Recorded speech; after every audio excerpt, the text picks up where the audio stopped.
Oh begitu ya. Kami saja yang duluan yang mulia. Apa? Ya, sudah. Atas nama yang mulia Majelis Hakim kami akan bertanya kepada ahli. Apakah ahli bisa? Jadi kan setahu kami ahli ini kan di macam-macam. Artinya aktivis ya juga, sejarah ya juga, dosen juga iya, politik juga iya. Cuma nanti CV-nya kami susulin. Apakah ahli bisa sampaikan dalam persidangan ini bagaimana sejarah? Kalau cerita nggak laku sih, sejarah pembentukan negara sebelum 17 Agustus 45 sampai dengan hari ini. Pembentukan sebelum sampai hari ini. Pembentukan sebelum berarti 14 sampai ke bawah kita. Sebelum 14 Agustus 45 pembentukannya sampai dengan cerita sejarah hari ini. Rejim maksudnya.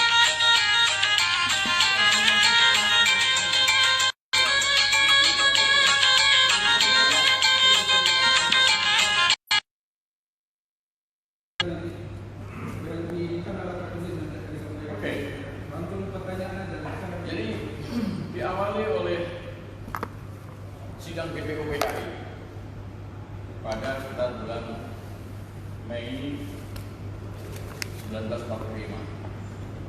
Orang Jepang bertanya, apa dasarnya Indonesia mau merdeka? Lalu bentuklah BPUPKI dan di situ beberapa tokoh berbicara mengenai apa dasarnya. Muncullah antara lain Bung Hatta dan Bung Karno. Bung Karno bicara pada tanggal 1 Juni tentang dasar negara yang kemudian kita kenal dengan Pancasila. Lalu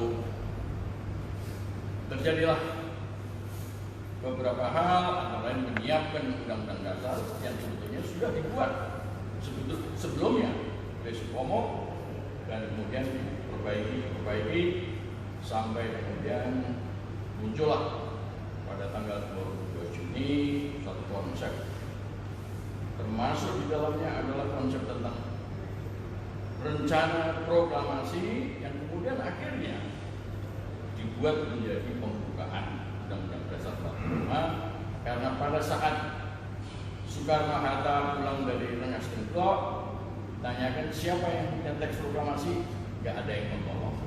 Nah, lalu dijadikanlah itu sebagai pembukaan Undang-Undang Dasar 45, lalu tanggal 17 Agustus 45 kita proklamasikan kemerdekaan Soekarno-Hatta. 18 Agustus dibuatlah kesepakatan dengan BPKI Panitia Persiapan Kemerdekaan Indonesia bahwa tanggal 18 Agustus itu akan disahkan Undang-Undang Dasar dan terjadi revisi beberapa hal, antara lain 7 kata di dalam Undang-Undang Dasar 45 itu yang dihapus, lalu disahkan Undang-Undang Dasar 45 pada tanggal 18 Agustus. Lalu Soekarno dan Hatta setelah aklamasi juga dipilih menjadi presiden dan wakil presiden. Lalu terjadi berbagai macam perubahan. Bahkan pada Oktober 45 itu sifat presidensial daripada Undang-Undang Dasar 45 serta Republik Indonesia itu pun secara tidak langsung berubah menjadi parlementer, di mana ada Perdana Menteri. Hanya saja itu tidak dipermaklumkan sebagai sebuah amandemen. Lalu terjadilah perang kemerdekaan, Inggris Belanda mau kembali, lalu terjadi beberapa perjanjian tiga jati di mana disetujui Indonesia akan menjadi negara RIS, Republik Indonesia Serikat. Lalu terjadi serangan dan kemudian muncul perjanjian Grenville. Lalu tahun 49 terjadi pertemuan di Meja Bundar di Den Haag. Ini suatu taktik strategi dari para pemimpin kemerdekaan itu untuk sementara kita lupakan Republik Indonesia asal Indonesia sudah masuk di dalam pengakuan internasional. Lalu mereka kembali dari bekerja benar dan ternyata kemudian juga ada proses di mana kemudian Inggris berubah menjadi Republik Parlementer menggunakan Undang-Undang Dasar sementara 50, lalu terjadi banyak perubahan sampai akhirnya Bung Hatta juga kemudian mundur dari wakil presiden tahun 56, timbul pemberontakan PWRI Komista karena Soekarno dianggap terlalu dekat dengan komunis. Lalu tahun 59 ternyata pemilu 55 itu tidak bisa menghasilkan suatu undang-undang dasar baru untuk mengganti di sementara 50. Lalu presiden 59 dimajuri. Lalu Soekarno merasa dirinya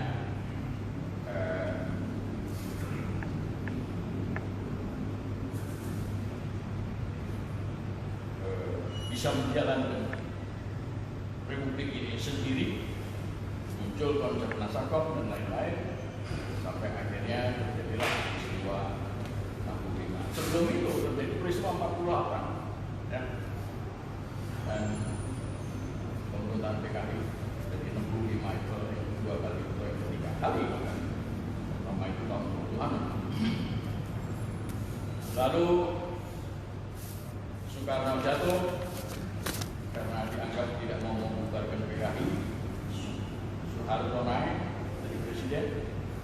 Terjadi juga manipulasi terhadap Undang-Undang Dasar, di mana kemudian Soeharto secara dengan kekuasaan yang didukung oleh militernya merasa dirinya sebagai calon tunggal, dipilih sampai 7 kali, tetapi kediktatorannya dia itu lagi sidang. Soeharto adalah orang pertama yang memanipulasi pemilu. Soeharto adalah orang pertama yang kemudian menghasilkan utang asing, korupsi, membesarkan konglomerat Cina, macam-macam lah dilakukan oleh Soeharto. Dan akhirnya sekalipun dia berusaha keras untuk melakukan pembangunan, akhirnya gagal karena sifat kediktatoran dan karena dia terlampau merasa dirinya hebat. Jadi akhirnya jatuh juga tahun 98, lalu berubah era dari Orde Lama ke Orde Baru, era reformasi.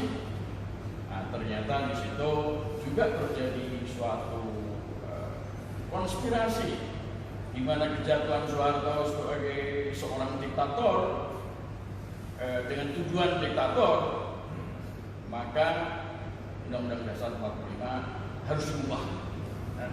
Undang-Undang Dasar 45 dianggap sebagai sumber daripada kediktatoran. Terjadilah Undang-Undang Dasar di amandemen sampai 4 kali tahun 99 sampai 2002. 2002 ini disahkan terakhir tanggal 10 Agustus beberapa hari yang lalu, sekian tahun sebelumnya.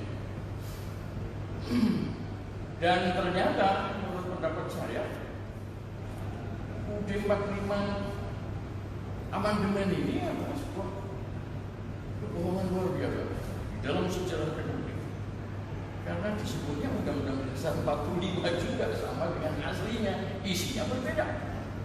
Dan tidak pernah ada fraksi-fraksi di dalam MPR tahun 99 sampai 2002 itu yang pernah membicarakan tentang kemungkinan perubahan amandemen. Tidak ada satu pun, kecuali Partai Budi yang kita tidak masuk ke dalam MPR.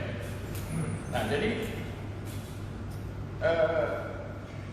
ternyata reformasi bukan reformasi, yang terjadilah deformasi.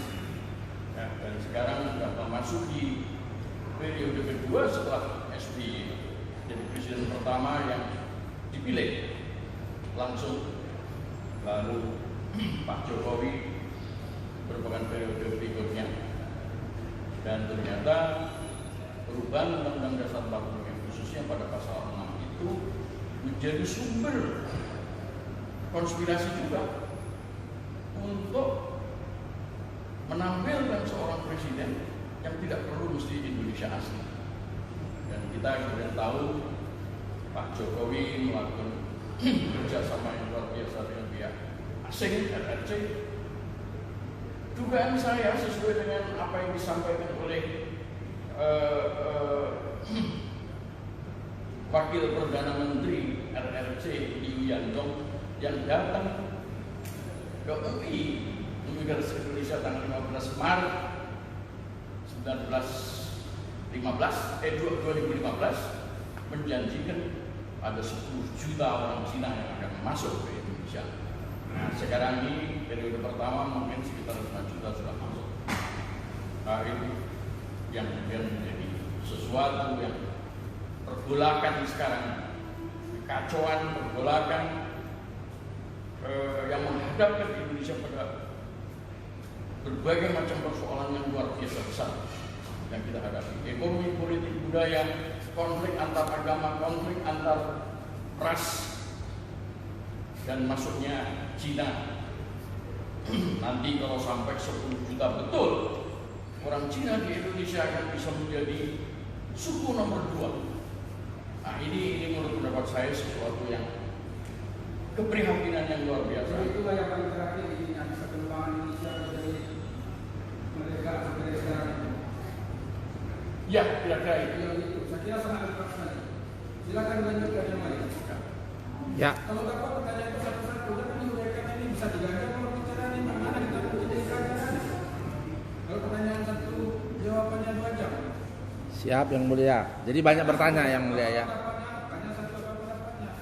Gitu. Tapi kalau dari awal itu sudah sangat jelas tadi digambarkan. Ya. Oke. Sudah sampai dengan terakhir Jokowi yang sudah dikerjakan. Mohon Pak Ketua, usia saya sudah 75. Jadi kalau bisa agak lambat bicaranya. Nah, saya kira itu supaya bisa didengar oleh semua orang. Ini kan ini jauh ini diampanya. Kedawannya itu di Iya, ya. Kalau di lambat ya benar ya. Ya, maksud saya kalau Pak Ketua menyampaikannya itu dengan cepat seperti itu, kadang-kadang Oke.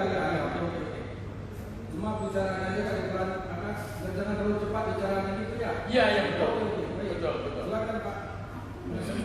Ya. Jadi tadi sampai terakhir 10 juta orang Cina, baru 5 juta yang masuk ya. Kira-kira. Nah, tapi kita di sini bukan bicara Cina. Iya. Nah, jadi ada suatu perkara. Ada seorang orang Jogja, ya, memang dia orang Jogja, bukan ngomongin Jogja. Jadi dia punya makalah, itu hasil penelitiannya. Dia mengatakan saatnya sekarang negara kesatuan Republik Indonesia ini dirubah menjadi negara Nusantara. Itu satu ya. Ya. Baru pertanyaannya yang mulia. Apakah negara kita ini, negara Republik Indonesia, ada beberapa kali merubah tadi negara NKRI kalau bisa jadi negara Nusantara. Apakah NKRI ini pernah berubah juga dari sebelumnya apa gitu maksudnya? Maka kami tanya tadi dari secara awal, setahu ahli. Bahkan dari awal sudah sampaikan. Mulanya mulai dari Undang-Undang Dasar, kemudian Undang-Undang 50 negara terkendali apa namanya itu? Sementara. Undang-Undang sementara itu. Kira-kira pada tangan. Sudah ya. Oke, jadi ya. Jadi sebelum ada NKRI apa namanya negara ini? Republik Indonesia. Apakah NKRI sendiri itu baru muncul ketika Pak Harto jadi presiden. Sebelumnya nggak ada. Hanya pasal 1 ayat 1 itu mengatakan negara kita Republik Indonesia Berbentuk yang berbentuk negara kesatuan. Itu, tapi istilah NKRI tidak ada, baru zamannya Pak Harto ada. Dan itu salah satu perubahan. Sekarang sudah berubah kembali di awal, apa masih tetap dipakai itu? Ya karena latah aja saya kira. Nggak, masih dipakai kayak gitu, sudah dirubah lagi dengan Banyak orang yang memakai tetapi tidak tahu sejarahnya. Banyak orang memakai istilah NKRI, padahal itu NKRI juga diperkenalkan oleh Pak Harto sendiri. Artinya negara NKRI itu sebenarnya nggak ada atau hal yang tidak tepat gitu. Iya, nggak tepat, nggak Ya, tepat. karena bikinan Pak Harto. Betul, tidak tepat. Jadi saya ulang lagi, kalau tentang perubahan itu ada perubahan undang-undang dasar, lalu perubahan soal nama, lalu perubahan sistem. Nah itu ya 3 hal itu yang kemudian merupakan bagian daripada sejarah Indonesia. ya. Apakah seorang tadi yang berharap, artinya sudah berbicara merubah negara kesatuan Republik Indonesia menjadi negara Nusantara? Negara Nusantara itu apa? Dalam penyampaian itu adalah negara Republik Indonesia sekarang tambah Papua, kurang lebih itulah. Kalau saya baca nanti saya kepanjang lagi, yang mulia singkatnya aja kan. Nah, seperti itu. Apakah pendapat seperti ini sama seperti pendapat seseorang mengatakan kita buat NKRI, atau pendapat yang dulu menyatakan RIS? Nah, beberapa waktu yang lalu, 4-5 tahun yang lalu, saya pernah pidato juga menyampaikan alangkah baiknya kalau kita menjadi Republik Indonesia Raya, di mana Kalimantan seluruhnya masuk Indonesia, Irian masuk Indonesia, Timur tidak lepas, Papua Nugini masuk Indonesia. Itulah yang saya maksud dengan Republik Indonesia Raya. Gak ada apa-apa tuh. Memang kemudian menjadi tidak terwujud karena memang tidak ada keinginan untuk mewujudkan itu. Ini hanya sekedar ide, pikiran bahwa alangkah baiknya. Nah, Soekarno sendiri pernah membicarakan soal itu yang disebut dengan Mafilindo, Malaysia, Filipina, Indonesia. Memang tidak terwujud akhirnya, tetapi siapa tahu itu soal waktu. Saya masih mencita-citakan Timur itu masuk Indonesia, juga Papua Nugini. Apa salahnya? Kalimantan seluruhnya kita bekerja sama dengan Malaysia, Sabah dan Brunei masuk, termasuk Malaysia sendiri. Saya kira bisa saja sebagai suatu negara konfederasi misalnya. Gak apa-apa. jadi sudah pernah ada yang model seperti ini dulu juga ada diucapkan, termasuk ahli juga ya. Oke. Ini yang mengucapkan itu masalahnya didakwakan dengan pasal 14. Saudara, ini kasus. Ini bukan masalah saksi fakta. Iya, nanti kami mau nanya apa. Nggak bisa saksi fakta, saudara ini kan pada saksi ahli. Kami mau nanya pasal ini yang mulia, tahu apa tidak? Ya, Yang mereka masalahnya kasusnya begini-begini nggak bisa. Oh tidak. Iya, ya. Jadi ada undang-undang nomor 1 tahun 46 pasal 14. Isinya ayat 1. Barang siapa dengan menyiarkan berita atau pemberitahuan bohong. Saya tahu itu. Tahu, nggak usah dibaca lagi ya. Oke. Tahu.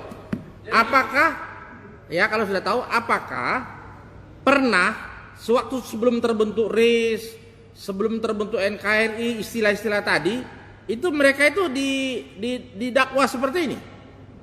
Dengan ungkapan-ungkapan ide-ide tadi? kalau saya tidak salah, itu yang mendatangani Soeharto sendiri, Soekarno sendiri. Ya.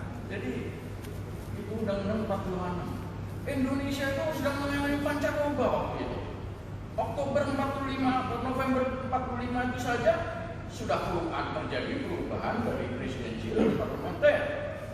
kemudian kita harus menghadapi seperti tadi yang saya katakan serangan Belanda, Inggris mau balik lagi, terjadi perjanjian Linggarjati, Indonesia menjadi RIS, kemudian juga USS Renville merapat ke Lampung, lalu terjadi perjanjian Renville. Kita ini sedang menghadapi Pancaloba. Kita menghadapi Perdana Menteri Syahrir sebagai yang pertama. Kemudian Amir Salihuddin. Ternyata Amir Salihuddin itu ternyata komunis juga. Nah, jadi ketika Soekarno menandatangani itu, pikirannya adalah bahwa jangan sampai ada berita-berita yang tidak sebenarnya yang kemudian menjadi mengacaukan keadaan, membuat keonaran pada rakyat yang sedang tumbuh dan sedang mau merdeka itu, full merdeka dari penjajahan, ya. Jadi situasi itu tidak sama dengan keadaan yang sekarang. Tetapi seperti tadi saya sampaikan, kalau memang itu suatu kabar bohong yang menjadi kekacauan, kebohongan terbesar dalam sejarah Republik itu adalah Undang-Undang Dasar Palsu Amandemen itu. Sampai hari ini itu masih ada di PN Jakarta Pusat, digugat. Beberapa waktu yang lalu di Pengadilan Sleman, saya sendiri adalah orang yang termasuk banyak beberapa kali ditangkap karena saya mengatakan ingin kembali ke 45 asli. Saya tidak ingin Indonesia asli itu diubah. Jadi peristiwa 40-an itu yang diharap oleh Soekarno-Hatta dan para pemimpin tidak sama dengan keadaan yang sekarang. Kira-kira ya, perubahan sebelum RIS dirubah jadi RIS. Apakah ada yang dibuat jadi tersangka atau terdakwa atau yang dipenjarakan? Padahal Undang-Undang tahun 14 maupun 15 ini kan tahun 46 sudah ada, tadi ahli katakan kan gitu. Apakah pernah seperti itu? Seperti tadi saya sampaikan, RIS itu adalah suatu taktik. Apakah ada orang ditangkap? Oh, tidak ada yang nggak ada. Ya itu karena itu merupakan taktik daripada Soekarno-Hatta agar Indonesia diakui dulu oleh dunia internasional. Artinya tidak ada. Itu yang ditangkap. Tidak ada. Intinya Soekarno jatuh juga nggak ada, Soeharto jatuh juga nggak ada yang ditangkap.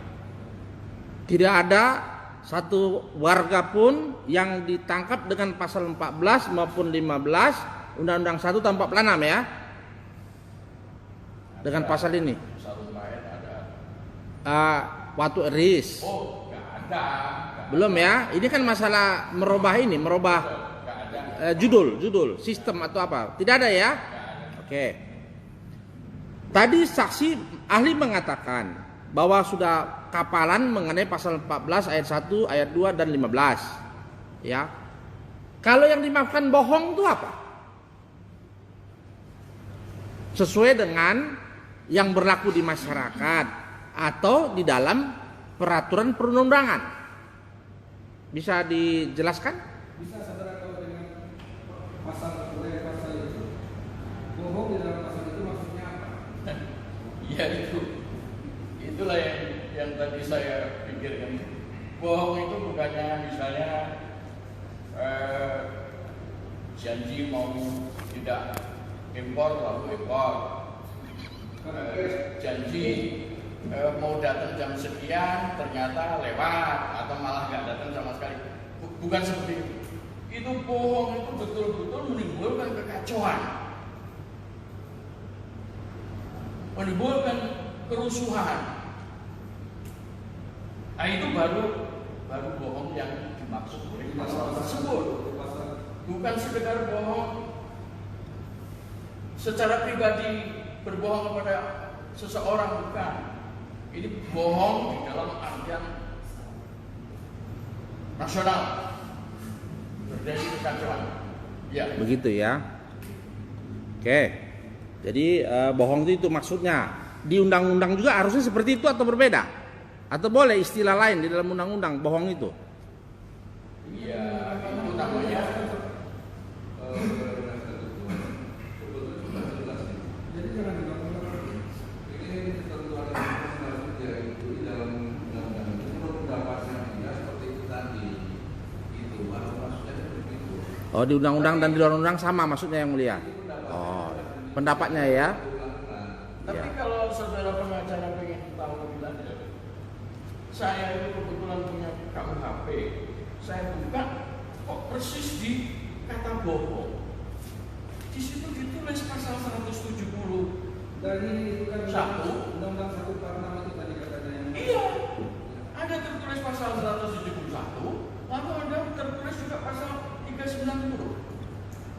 Nah, 171 itu adalah undang-undang 14. 46 pasal 14 ayat 12 dan pasal 15. Nah, itu yang tadi sudah saya terangkan. Pasal 390 itu ada soal penipuan yang juga basisnya bohong juga. Nah, itu yang nggak kena dalam peristiwa ini. ya saya kira sudah sangat jelas. Iya, iya. Nah, silakan ini kalau sudah ini Belum yang mulia. ya tak ada apa-apa, tapi jangan itu ulang-ulangi lagi karena sudah sangat jelas dan keterangannya. Tadi kan ya sudah, oke lah. Saya karena dikasih pertama, jadi saya coba yang terbaik yang mulia. Enggak usah diulang-ulang, kalau sudah jelas harus ada jelas. Iya, iya. Iya, iya, iya, iya, iya, iya, iya, iya, iya, iya. Bohong menurut dia itu seperti diterangkan tadi itu ada dampaknya, ada terjadi terusnya dan segala macam. Kalau apa kebohongan itu terjadi seperti itu yang dikatakan bohong menurut undang-undang. Iya, iya, iya, iya. Itu kata dia. Selanjutnya ahli, kalau bohong sudah sepakat seperti itu, yang ahli katakan kami juga sependapat. Kalau makna menyiarkan berita dengan menyiarkan suatu berita dengan menyiarkan kabar, ya bisa diberikan pemahaman, tapi terkait masalah adanya perubahan dari RIS, NKRI dan seterusnya. Saya tidak melihat ada satu contoh Konkret. sepanjang ini, kecuali munculnya undang-undang ITE. Jadi menyiarkan, mendistribusikan, mengunduh. Nah, mengenai undang-undang ITE tidak sama dengan 46 itu. Tetapi kalau 46 itu mau dicabut, saya pikir karena 46 itu tidak mempunyai efek ya. 46 itu cabut aja, tidurkan saja, ya. Karena sudah ada penggantinya ITE itu. Jadi nggak perlu sekarang itu orang tren dibikin menjadi dakwaan seperti Ratna Sarumpait, Didu, Said Didu, lalu ini mengada-ada. Ya. Selanjutnya, apakah pada waktu tahun 46 ya menyiarkan itu maksudnya dengan lewat YouTube atau bukan? Ya jelas tidak ada lah waktu itu. Itu baru teknologi digital kemarin itu. Oh, bukan ya. Jadi dulu belum ada YouTube zaman itu. Saya belum lahir masalahnya. Belum ada ya. Nggak ada. Saya kuliah di Amerika itu menggunakan komputer baru tahun 77. Nah itu Iowa State University tempat saya menimba ilmu itu yang menemukan. Apalagi di Indonesia ada 46. Sebenarnya ada. Tetapi saya kira Undang-Undang 46 itu memang dimaksudkan untuk mencegah terjadinya huru hara dan lain sebagainya, karena Indonesia sedang menghadapi kemerdekaan yang sesungguhnya, sedang meniti kemerdekaan. Jadi, dan alhamdulillah waktu itu tidak ada yang terkena. Ya. Jadi ini kan ada 3 hal ahli. menyiarkan berita atau pemberitaan bohong. Yang kedua, menyiarkan suatu berita atau mengeluarkan pemberitahuan. Ketiga, menyiarkan berita yang tidak pasti atau kabar yang berkelebihan atau yang tidak lengkap. Ya, pada waktu undang-undang ini dibuat, tadi ahli katakan situasi negara belum stabil seperti sekarang. Ini sarananya apa pada waktu itu untuk melakukan menyiarkan tadi ini?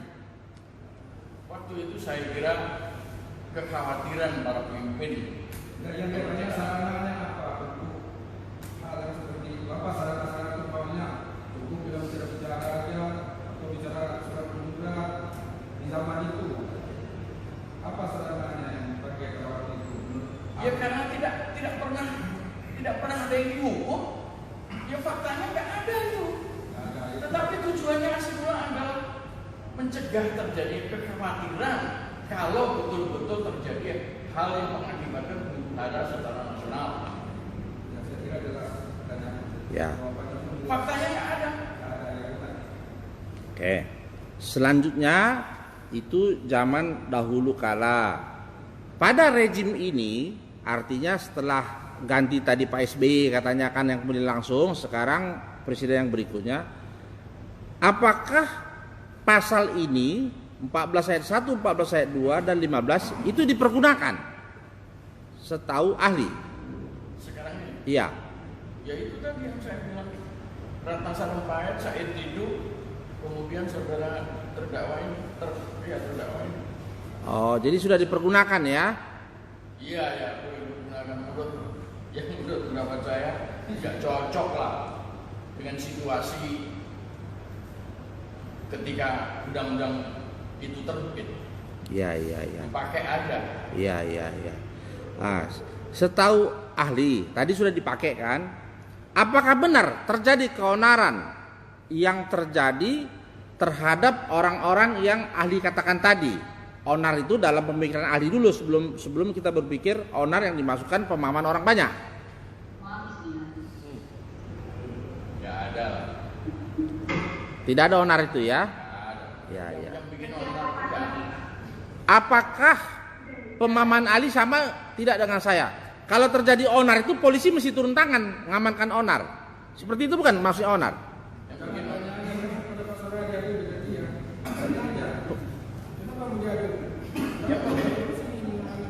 Ya. Jadi begini. Yang bikin onar itu polisi sendiri, orang sebetulnya nggak ada apa-apa. Itu jawabannya. Oh begitu. Iya. Saya ada membaca salah seorang Majelis itu karena saya juga dituduh makar, padahal nggak terbukti apa-apa. 4 bulan saya mau ditahan di sana. Yang bikin onar itu polisi. Tapi sampai dia ini tidak. Kenapa? Dia di sini. Bukan. Di belakangnya. Saudara Yang di PM dulu sidang. Kalian kan dikejari, nanti aja langsung. Gue sama Ferdi mau korea. Lapor. Kasih video. Di situ gue sama Ferdi langsung up kan berbuatan. Jadi buktinya, emang begini dari situ kan jadi sidang kadang-kadang gituin. Tinggal Ferdi sendiri. Oh ini mengganggu konsentrasi pengacara ini. Halo, mengganggu pengacara ini. Masa kayak gitu kan? Tapi yang udah takut sebentar. Cukup Pak.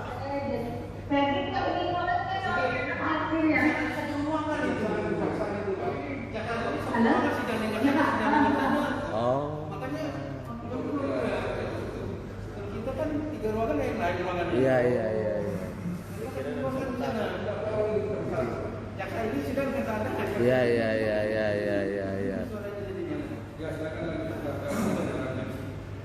Tadi sampai mana tadi? Oh, yang mulia tadi nanya, yang belum dengar tadi. Jadi enggak yang tadi katanya 4 bulan ditahan itu dilimpah ke pengadilan enggak apa ke jaksa? Itu yang ditanya yang mulia. Sama sekali enggak ada P21, enggak ada. Akhirnya dilepas. Saya masih tersangka juga. Ya udah. Ini PMH ini Akhirnya dilepas saja begitu ya. dilepas juga. Ya. Selanjutnya Tadi ahli mengatakan pernah menyampaikan ide atau pemikiran gagasan perlunya suatu negara tambah ini ya. Ternyata ahli tidak diapa-apakan. Itu tahun berapa itu? Ya kira-kira 5 tahun lalu lah. Rejimnya? Rejim masih SBY. Oh, masih SBY. Masih SBY ya? Ya. Oke. Karena apa? Karena saya ini semua terjadi karena ketidakpuasan. Ya, jadi saya tidak puas hidup di negara seperti ini di mana hukum dipermainkan, di mana keadilan dan kebenaran juga tidak diwujudkan. Jadi ekonomi, politik, budaya, konflik antar agama dan sebagainya. Ini memang kemudian memunculkan pikiran-pikiran, cita-cita untuk memperbaiki republik. Nah, entah apa namanya, kalau saya pernah mengatakan ya Indonesia Raya, mungkin orang lain juga pikirannya adalah Nusantara. Saya kira itu ide-ide yang menurut pendapat saya adalah seperti pasal 28 kemerdekaan, berbicara, menyampaikan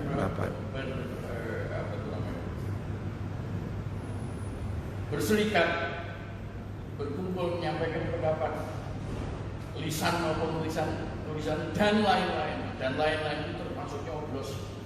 Itu adalah hak yang diberikan oleh konstitusi. Jadi ya akhirnya saya nggak diapa-apain juga, karena saya bukan waktu itu, saya bukan target saya peristiwa Jerman misalnya.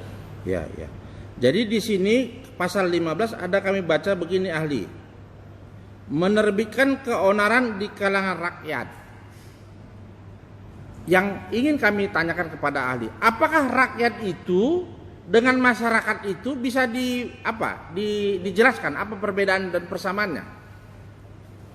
Apa beda rakyat dengan masyarakat? Masyarakat itu lebih sempit. Ya, kalau rakyat itu seluruhnya. Ya, jadi ya. Terhadap adanya suatu pasal dalam undang-undang yang menyatakan keonaran di kalangan rakyat, pemahaman ahli itu keseluruhan rakyat Indonesia 200 juta atau hanya segelintir orang, 1000 atau 100 orang? Yang jelas bukan segelintir, tetapi bisa suatu masyarakat tertentu, bisa kumpulan dari masyarakat, tapi yang lebih besar termasuk bisa seluruh rakyat di seluruh negara. Oke, ini ada cerita. Ada satu orang RT ya di daerah Jakarta Selatan. Katanya dia nonton YouTube. Setelah tahu-tahu bukan nonton YouTube, di warungnya di warkop. Ada beberapa orang yang duduk di situ katanya. Berapa jumlahnya pun nggak dikasih tahu. Tapi tidak terdaftar dalam catatannya sebagai RT. Katanya terjadi keonaran. Hanya beberapa orang, bangku berapa lah, paling 10 udah banyaknya itu kan. Apakah itu mewakili rakyat? Sama sekali tidak. Tidak ya? Ya, terjadi Tidak. Oke. Selanjutnya, apakah pernah di sebelum rejim ini seseorang yang mempunyai pendapat kajian ilmiah disampaikan, setelah itu disangkakan dengan pasal 14 dan pasal 15? terlalu berlebihan. Jadi kalau itu suatu kajian atau suatu pendapat atau suatu pikiran lalu dikemukakan, saya juga mengatakan misalnya saya akan mencegah Pak Jokowi dilantik, nggak apa-apa tuh. Ada yang laporin, tapi saya bantah. Orang begini saja kok dilaporin. Di Cina Klengsel, orang Cina juga ya. Nggak apa-apa tuh. Jadi pikiran, ide, pernyataan pendapat itu nggak bisa dipenjara, nggak bisa dipidanakan ya. Bagian daripada hak asasi manusia, bahkan ditulis dalam konstitusi. saudara perlu melihat juga Undang-Undang Dasar 49 dan 50 itu satu bab tersendiri 35 sampai 36 pasal tentang hak dasar manusia dan hak asasi manusia.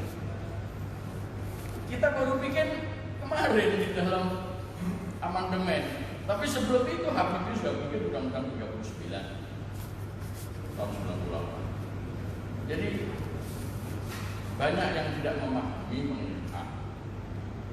Setengah jam saja orang ditahan itu sudah melanggar hak asasi manusia. Saya dalam peristiwa Jerman saya dituduh mau melukai Soeharto, bahkan kemudian berubah menjadi penghina Soeharto. Saya nggak ditahan. Itu hebatnya Soeharto pada masa itu. Sekalipun Soeharto juga melakukan penahanan tanpa sebab, pengadilan dan lain sebagainya nggak ada, ditahan. Tapi itulah yang terjadi pada saya, bahwa itu tidak terjadi. Ya, yang ditanyakan itu ya, jelas. oke. Nah, selanjutnya ahli, di negara kita ini apakah ada larangan untuk seseorang membuat kajian atau membuat makalah? Nggak ada. Tidak ada. Apalagi kalau kemudian dihadiri oleh petinggi-petinggi negara ya, khususnya ya intelijen ya, nggak apa-apa itu, terbuka kok. Ya. Apanya yang harus? Selanjutnya ahli, seseorang mengaku saya membuat kajian, saya membuat makalah, tapi ada wujud papernya atau tidak ada wujud papernya, hasil daripada kajian maupun karyanya tadi. Maksudnya apakah harus ada? Ya, apakah harus ada? Nggak perlu. Saya menulis banyak di WA, udah hilang aja, nggak apa-apa kok. Dan itu kajian yang luar biasa, kajian yang luar biasa berdasarkan sejarah. Artinya saya tidak berbohong, ada itu wujudnya, ya. Tapi udah hilang gitu aja. Ya. Terakhir, dalam sejarah perjalanan ahli, ya, ahli juga mungkin terlibat. Apakah ada rakyat perbuatannya 5 tahun yang lalu itu bisa dibuka lagi setelah 5 tahun kemudian? Kalau itu merupakan suatu kejahatan di dalam KUHP, saya kira bisa. Kalau nggak salah 8 tahun ya. Masa kadaluarsa maksudnya ya. Ya, artinya setelah 8 tahun mungkin kadaluarsa. Ya. Tapi bisa saja. Ya, artinya bisa aja itu, tetapi ya itu lagi apakah kemudian sampai atau tidaknya nanti itu kan beda lagi. iya, Itu bisa betul. Apakah itu dengan kejahatan? atau tidak? Itu kan ceritanya lainnya bilang bisa lagi dibuka kan. Saya tahu itu karena apa? Menurut saya, ketika Pak timnya Pak Harto berangkat ke Jenewa, kemudian membentuk IGGI, lalu kita terlibat dengan hutang asing yang sampai sekarang tidak terbayarkan, itu kejahatan. Itu pasal 130. Ya, itu termasuk makar, ya, termasuk makar itu yang merugikan negara. Ya, jadi Pak Wijoyo CS itu juga bisa kena itu, tapi udah daluarsa, ya, jadi nggak bisa. Mungkin kalau kita membuat satu undang-undang baru bahwa itu bisa sampai 20 tahun, bisa kita hidup. Meskipun beliau itu sudah meninggal, Pak Harto pun bisa diperkarakan. Oh, itu kaitan kadaluarsa, Ya. kaitan kejahatan KUHP. Ya. Dari awal tadi kami tanya kepada ahli, pada waktu tahun 46 itu YouTube ya? Ya. YouTube sudah ada atau belum? Belum. Nah, sekarang tunggu yang mulia. Biar saya selesaikan yang mulia. Ya, biar saya selesaikan yang mulia. Nah, sekarang tahun ya 2015 ada YouTube. Sementara pada waktu tukang undang-undang bikin tahun 46 komputer aja mungkin dia nggak paham barangkali. Menurut ahli bagaimana ini? Begitu muncul KUHP itu, kalau saya tidak keliru tahun berapa ya? 58 ya. KUHP 56. Ya. Itu mestinya yang 46 itu juga dicabut juga, ya. Bahkan Habibie mencabut undang-undang anti subversi, ya tahun 63, PNPS 11 tahun 63 yang pernah dikenakan pada saya, ternyata dicabut hingga saya bebas, ya kan? Mestinya juga begitu, apalagi sudah ada ITE. Kalau mau pakai ITE aja, kan katanya ada videonya segala. Ya, jadi kalau 46 itu udah salah kaprah, ya. Bahkan menurut pendapat saya yang mohon maaf, majelis ketua pengadilan negeri itu tidak boleh menunjuk hakim karena itu sudah 46. Mestinya tidak usah perkara beginian apaan. Jadi kesimpulan ahli bagaimana? Saya belum dapat simpulnya nih. Kenapa? Kesimpulannya bagaimana? Undang-undang 46 itu komputer aja belum ada. Udah tidak bisa dipakai. Itu kesimpulannya. Iya. Iya, sementara cukup yang mulia.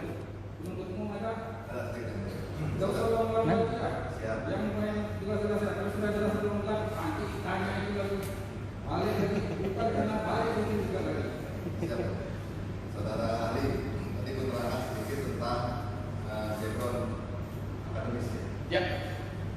walaupun nanti disusulkan datanya ya. Ya. Saudara ahli pernah latar belakang dari Pendidikan hukum tidak ada, tetapi saya mengarang banyak buku tentang hukum, termasuk bagaimana perkara saya dengan Pak Harto, ya, dan kemudian akhirnya saya bisa melakukan PK, dijual kembali karena saya dibebaskan dari segala tuduhan, ya kan? Saya menyampaikan beberapa PMH, beberapa apa tuh namanya tuntutan PT UN, saya menyampaikan beberapa kali uji materi pada Mahkamah Konstitusi. Saya merasa mempunyai pengalaman yang jauh lebih banyak daripada pada umumnya pengacara muda. Terus terang, jadi pendapat yang ahli merupakan tadi, ya, khususnya terkait dengan hukum, masuk khusus pasal, ya, dan keberlakuan undang-undang ya, dan lain-lain itu ya. berdasarkan pengalaman ahli. Pengalaman, betul. Karena itu tadi saya sampaikan, selain akademis saya ini juga belajar dari pengalaman dan pengalaman pribadi, Pak. Saya pernah menuntut Pak Harto di PT UN loh. Nggak pernah ada orang lain. Pengalaman di bidang hukum itu. Iya, betul. Betul, betul. Baik, Yudi gimana itu keterangannya? Maka keberatan. Bisa kan nanya aja. Bantah dulu. Nanya. Nanya apa? Tanya no. Menurut kalian tertarik dengan sudah tidak kuat. Ibu kecil makar. Tanya. Kan dengar ya. Ya karena ini di sini dimatikan apanya? Tentu bersama sudah. Kan sudah kalau Udah tanya. bagaimana keterangan itu? Banyak Tanya sekali. lagi. Udahlah, kan lebih baik. Bahan menerima ada menerima. Oh, menerima. Baik, terima kasih. Menerima. Oke. Ini ialah namanya saja saksinya ke saudara dan terima lagi nanti nggak percaya dengan saksinya sendiri. Iya kan? Iya. Yang mulia, masih ada satu. Masih ada mau tanya lagi yang mulia. Iya. Beda yang mulia, beda. Ada satu hal yang Anda belum tanyakan kepada saya. Apa katanya belum ada yang nanya? Iya.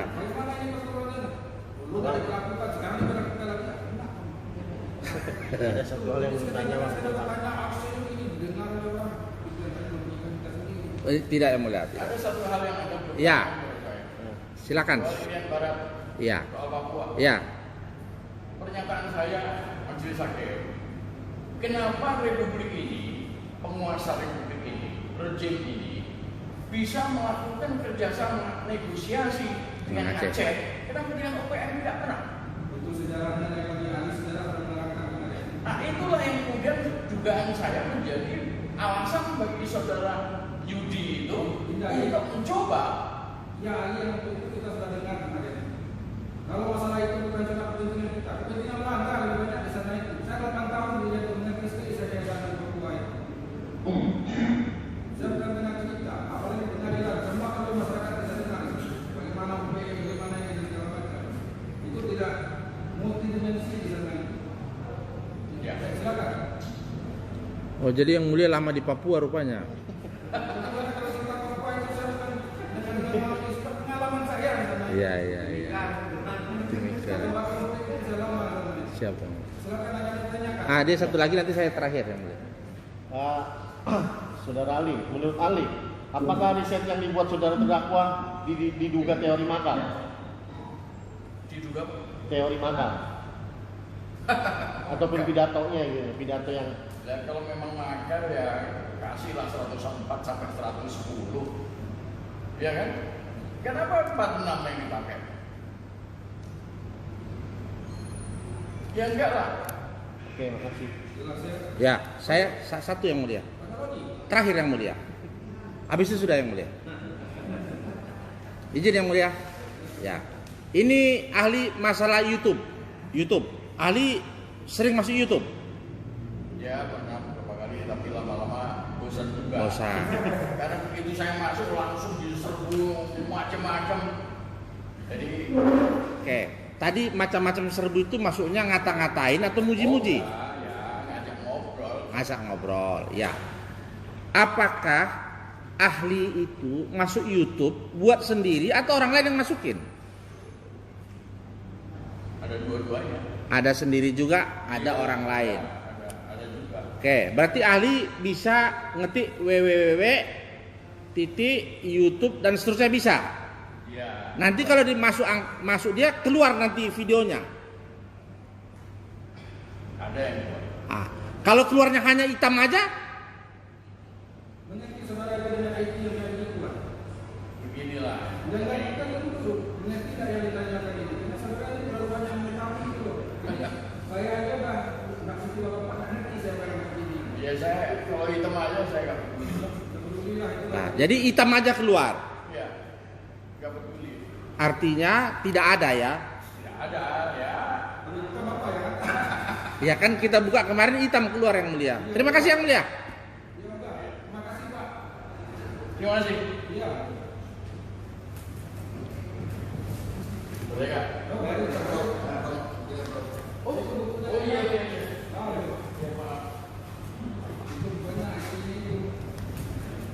Baik. Jadi pemeriksaan selesai ya. Yang mulia masih ada ahli kami yang mulia. Masih ada. Itu kan kemarin yang terakhir kan ada cat yang mulia. Kalau ahli kebetulan tadinya 3, tapi hanya 1 yang datang. Jadi yang sekali 2 yang mulia terakhir nanti yang mulia. Kapan? Hari Senin kan libur ya. Rabu yang mulia. Siap yang mulia? Iya, siap yang mulia. Masih ada ahli yang ada di penyiasat hukum saudara. Silakan itu. Yang mulia, penanganannya gimana? Sini tenang juga. Ah, saya ambil. Pak. tapi gitu. Nah, mumpung ada keluarganya bisa terima yang mulia. Sana kalau lihat. Kalau sudah ada ya nggak apa-apa yang mulia ya.